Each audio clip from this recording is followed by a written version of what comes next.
بسم الله الرحمن الرحيم والصلاة والسلام على أشرف المرسلين. السلام عليكم. Bonjour tout le monde. Aujourd'hui, on va voir ensemble le chapitre numéro 2 pour la structure d'un système de production, sachant que ces cours c'est pour les étudiants de automatique. Donc, on va commencer par que l'analyse structurelle conduit à décomposer tout système automatisé en trois grandes parties. On a vu déjà ça dans le chapitre numéro 1. Quand vous voyez sur la figure numéro 1, donc nous avons la partie commande, ce qu'on appelle PC, la partie opérative PO, la partie relation PR. Donc, pour la figure numéro 1, l'architecture d'un système automatisé de production. Nous avons dans la partie opérative des actionneurs, des capteurs, des préactionneurs. Nous avons des matières d'œuvre et à la sortie, on aura d'œuvre et valeur ajoutée. La partie opérative communique avec la partie commande à travers des comptes rendus et la partie commande envoie à la partie opérative des ordres. La partie commande communique avec la partie relation avec des signaux et la partie relation envoie à la partie commande des consignes, donc à travers des opérateurs, bien sûr. On va commencer par la partie commande. Elle est en général composée d'ordinateurs, de mémoire et de programmes. Elle transmet les ordres aux actionneurs directement ou bien à l'intermédiaire des préactionneurs, soit à partir du programme qu'elle contient, des informations reçues par les capteurs, ou bien des consignes données par l'utilisateur ou bien l'opérateur. On va prendre un exemple. Si nous avons l'ordinateur d'un distributeur de billets, reçoit les informations. Quelles sont ces informations? C'est bien sûr le code secret de la carte et le montant du retrait du client. Nous avons aussi comme deuxième exemple la télécommande d'un portail. Elle donne l'ordre au portail de s'ouvrir.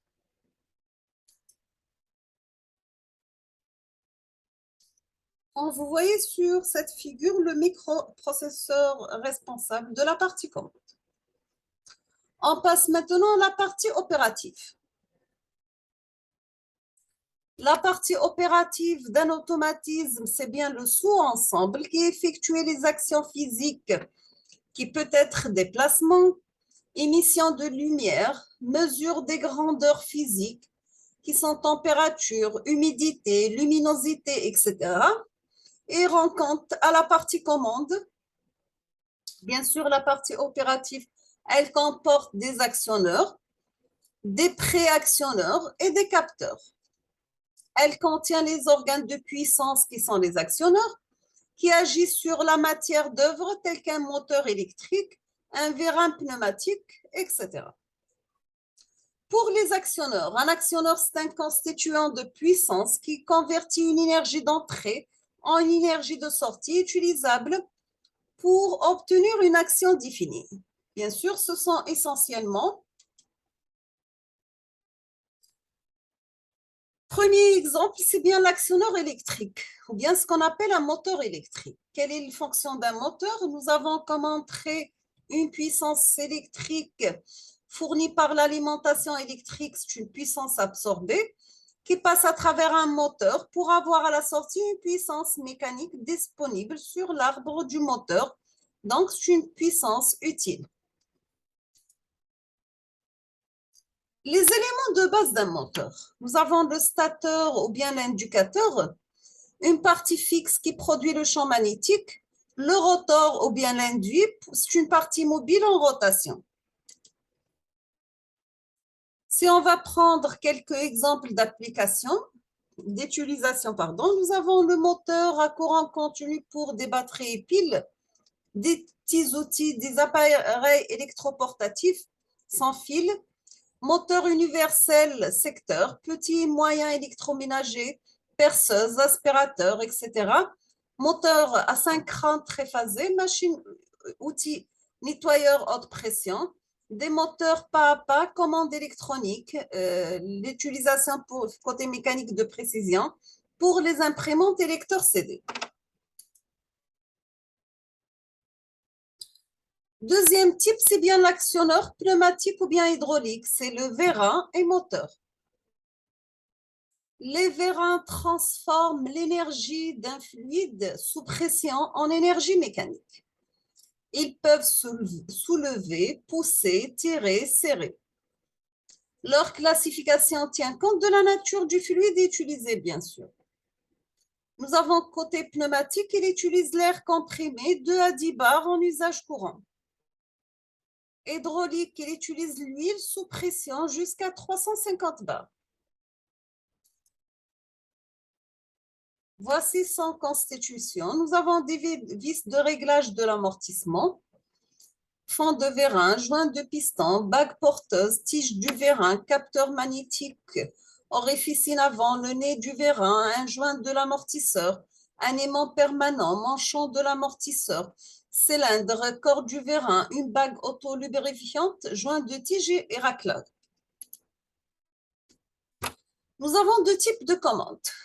Simple effet, c'est-à-dire que l'ensemble tige-piston se déplace dans un seul sens sous l'action du fluide sous pression. Le retour est effectué par un autre moyen qui peut être un ressort ou bien une charge. Donc, vous avez l'air ou l'huile, un piston, ressort, corps et tige. Pour un double effet, nous avons l'ensemble tige-piston peut se déplacer dans les deux sens sous l'action du fluide. L'effort en poussant tige sortant est légèrement plus grand que l'effort en tirant entrée de la tige.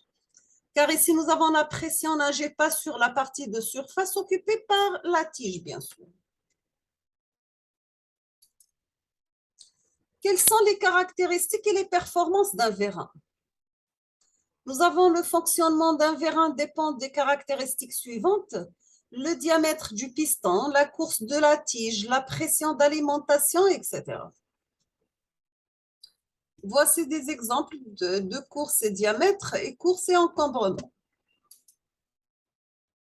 On passe maintenant aux préactionneurs. Les préactionneurs reçoivent les signaux de commande et réalisent la commutation de puissance avec les actionneurs. Les préactionneurs des moteurs électriques sont des relais ou bien des contacteurs. On passe maintenant au relais. Le relais, c'est un composant électrique réalisant la fonction d'interfaçage entre un circuit de commande généralement bas niveau et un circuit de puissance alternative au continu. Donc, nous avons l'isolation galvanique. On distingue deux types de relais. Nous avons les relais électromagnétiques et les relais statiques. Si vous êtes intéressé, vous pouvez voir cette vidéo pour le principe de fonctionnement des relais.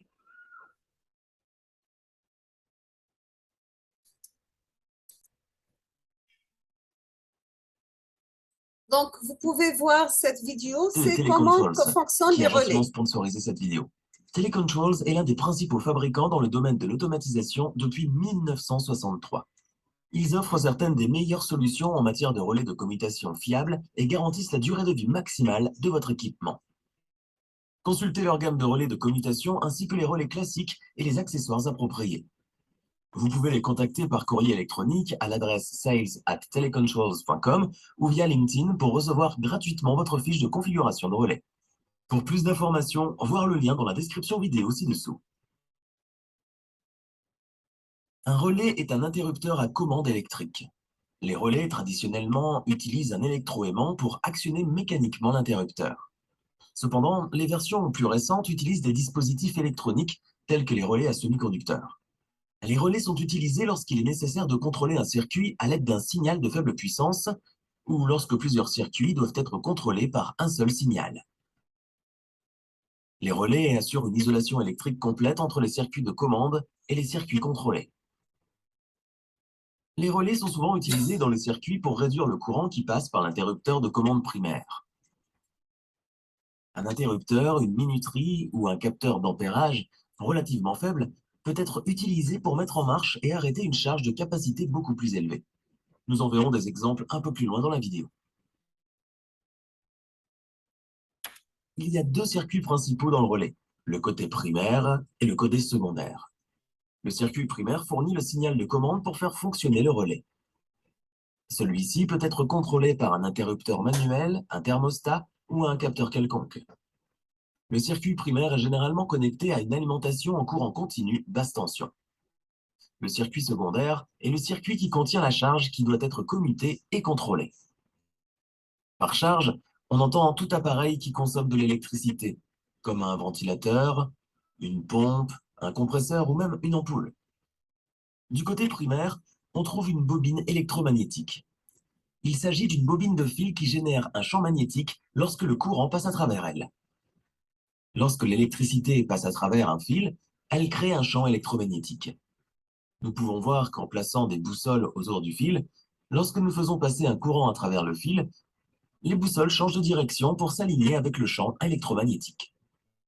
Lorsque nous enroulons le fil dans une bobine, le champ magnétique de chaque fil se combine pour former un champ magnétique plus grand et plus fort.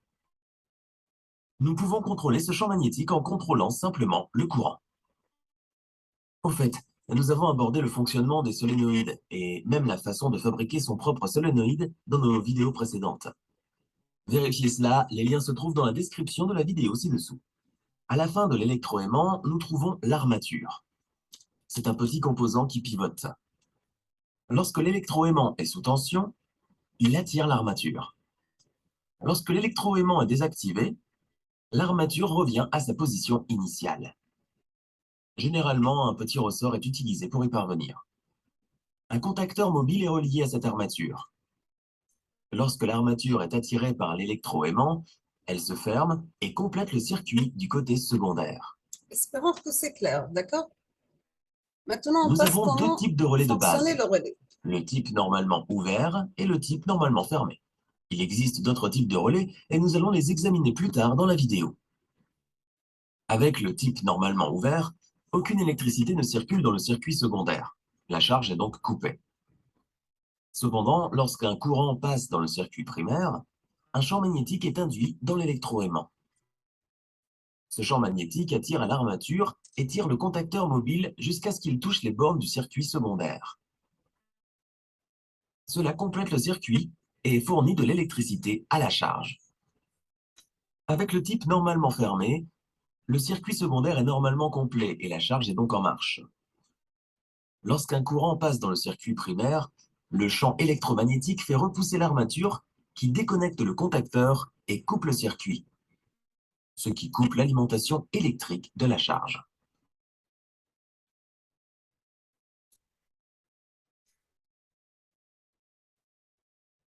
Le fonctionnement des relais statiques, ou SSR, est similaire en principe.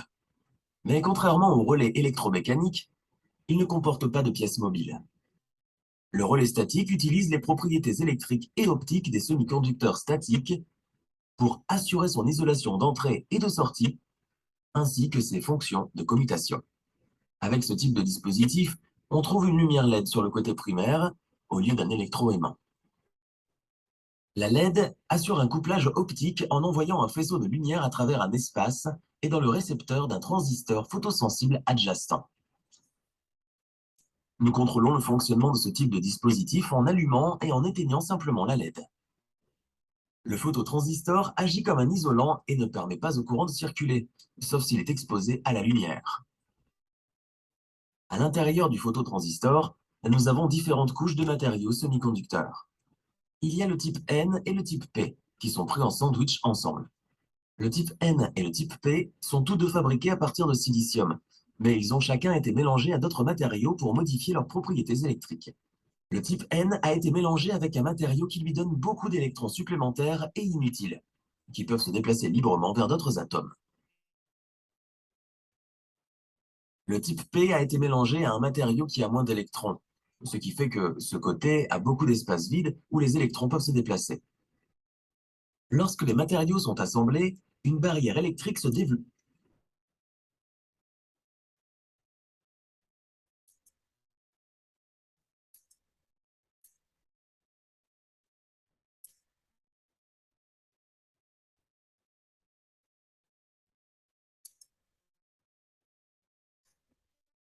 la température augmentera. À une certaine température, elle complétera le circuit et mettra le ventilateur en marche pour assurer un certain refroidissement. Nous avons également le relais normalement fermé. Cela signifie que la charge du côté secondaire est normalement activée. Nous pourrions par exemple commander un simple système de pompe pour maintenir un certain niveau d'eau dans le réservoir de stockage. Lorsque le niveau d'eau est bas, la pompe se met en marche. Mais une fois qu'elle atteint la limite requise, elle complète le circuit primaire et retire le contacteur, ce qui coupe l'alimentation de la pompe. Dans un relais standard normalement ouvert, une fois que le circuit primaire est mis hors tension, le champ électromagnétique disparaît et le ressort ramène le contacteur à sa position initiale. Parfois, nous voulons que le circuit secondaire reste sous tension après l'ouverture du circuit primaire.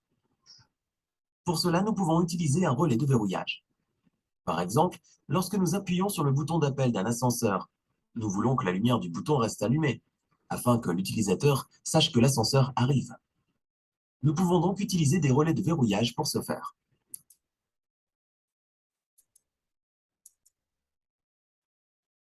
Donc, on va s'arrêter ici pour les relayeurs. Si vous êtes intéressé, vous pouvez consulter la vidéo pour les relais complètes, d'accord? Nous avons aussi les distributeurs, donc les préactionneurs des vérins et des moteurs hydrauliques et pneumatiques sont appelés distributeurs. Ils ont pour fonction essentielle de distribuer l'air ou les fluides sous pression aux différents orifices des actionneurs pneumatiques ou bien hydrauliques. Nous avons que le distributeur comporte un coulisseau au terroir qui se déplace dans le corps du distributeur. Il permet de fermer et d'ouvrir les orifices par où circule l'air ou bien le fluide. Voici un tableau qui montre des distributeurs pneumatiques avec leur schéma, bien sûr. On passe maintenant au capteur. Nous avons qu'un capteur transforme une grandeur physique en une grandeur généralement électrique qui peut être interprétée par un dispositif de contrôle comme l'API.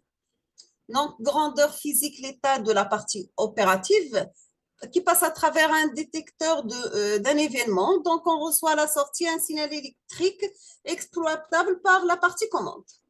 Ensuite, parmi les plus connus et fréquents, les capteurs de position, de vitesse, de température et de niveau. Maintenant, on passe pour la nature de l'information fournie par un capteur. Donc, suivant son type, l'information qu'un capteur fournit à la partie commande peut être logique, c'est-à-dire que l'information ne peut prendre que les valeurs 1 ou bien 0. On parle d'un capteur tout ou rien. La figure 2 montre les caractéristiques d'un capteur de position. Donc, signal logique pour 1, c'est présence de la pièce, 0, l'absence de la pièce. Analogique, c'est-à-dire que l'information peut prendre toutes les valeurs possibles entre des certaines valeurs limites. On parle alors d'un capteur analogique. Comme vous voyez sur la figure 3, donc la tension variée de fonction continue entre 0 et 5 volts. Numérique, donc on aura que l'information fournie par le capteur permet à la partie commande d'en déduire un nombre binaire sur n bits. On parle alors d'un capteur numérique. La figure 4 illustre le principe de fonctionnement de la souris. Quelles sont les caractéristiques d'un capteur? Donc, certains paramètres sont communs à tous les capteurs. Ils caractérisent les contraintes de mise en œuvre et permettent le choix d'un capteur. On va commencer par l'étendue de la mesure. Donc, c'est la différence entre le plus petit signal détecté et le plus grand perceptible sans risque de destruction pour le capteur. Deuxièmement, nous avons la sensibilité, c'est-à-dire que ce paramètre caractérise la capacité du capteur à détecter la plus petite variation de la grandeur à mesurer. Troisième caractéristique, c'est la fidélité. Un capteur est dit fidèle si le signal qu'il délivre en sortie ne varie pas dans le temps pour une série de mesures concernant la même valeur de la grandeur physique d'entrée. Il caractérise l'influence du vieillissement. Le temps de réponse, c'est le temps de réaction d'un capteur entre la variation de la grandeur physique qu'il mesure et l'instant où l'information est prise en compte par la partie commande. Pour les différents types de capteurs, si l'on s'intéresse aux phénomènes physiques mis en jeu dans les capteurs, on peut classer ces derniers en deux catégories. Nous avons des capteurs actifs et des capteurs passifs. On va commencer par les capteurs actifs. Donc, ça fonctionne en générateur. Un capteur actif est généralement fondé dans son principe sur effet physique qui assure la conversion en énergie électrique de la forme d'énergie à la grandeur physique à prélever, énergie thermique, mécanique ou de rayonnement. Les effets physiques les plus rencontrés en instrumentation sont l'effet thermoélectrique, c'est-à-dire un circuit formé de deux conducteurs de nature chimique différente dont les jonctions sont à des températures T1 et T2. C'est le siège d'une force électromotrice d'origine thermique. Maintenant, on passe au effet piézoélectrique, l'application d'une contrainte mécanique à certains matériaux, des piézoélectriques. Le quartz, par exemple, entraîne l'apparition d'une déformation et d'une même charge électrique de signes différents sur les faces opposées. L'effet d'induction électromagnétique, donc on n'aura que la variation du flux d'induction magnétique dans un circuit électrique induit une tension électrique. C'est par exemple détection de passage d'un objet métallique, etc. L'effet photoélectrique, c'est-à-dire la libération des charges électriques dans la matière sous l'influence d'un rayonnement lumineux ou plus généralement d'une onde électromagnétique. Nous avons aussi l'effet Hall, c'est-à-dire un champ magnétique B et un courant électrique E, qui est dans le matériau une différence de potentiel UH. Pour l'effet photovoltaïque, des électrons et les trous sont libérés au voisinage d'une jonction PN éliminée. Leur déplacement modifie la tension à ces bornes, bien sûr. Deuxièmement, nous avons les capteurs passifs. Il s'agit généralement d'impédance dont l'un des paramètres déterminants est sensible à la grandeur mesurée.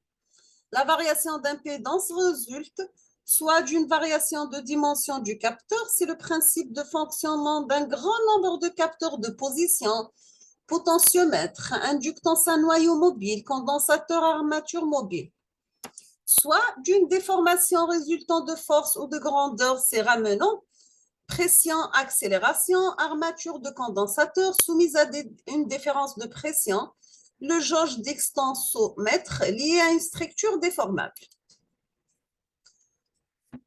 Donc, ça permet l'interface homme-machine aux parties relation paire, permet à l'opérateur de dialoguer et de commander la partie opérative. Elle comporte des capteurs de commande pour marche, arrêt, arrêt d'urgence. Des voyants de signalisation, c'est la mise en tension, le fonctionnement anormal, le buzzer. Des appareils de mesure de pression, c'est le manomètre. De tension, le voltmètre. D'intensité, l'ampèremètre. Donc, nous sommes arrivés à la fin de ce deuxième chapitre pour la structure d'un système de production. Je vous remercie infiniment pour votre attention et à la prochaine vidéo.